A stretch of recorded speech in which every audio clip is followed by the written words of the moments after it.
Here's how to make an amazing Margherita pizza in your Cuisinart Indoor Pizza Oven.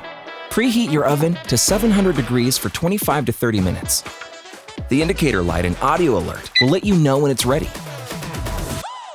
Roll your dough into a ball, then flatten it evenly from the center outwards.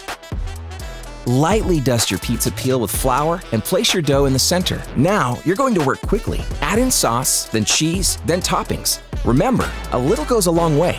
Shake the peel to make sure the pizza isn't sticking. Now, slide the pizza onto the stone. Set the timer for 5 minutes for a Margherita crust. Then watch that crust puff up and that cheese get all bubbly. When your pizza's done, slide the peel onto the crust, take it out, and set it on a cutting board. Let it cool for a sec. Add olive oil and herbs to top it off. Then, slice and serve. Now that's a perfect restaurant-style pizza made right in your own kitchen. This is the Cuisinart Indoor Pizza Oven.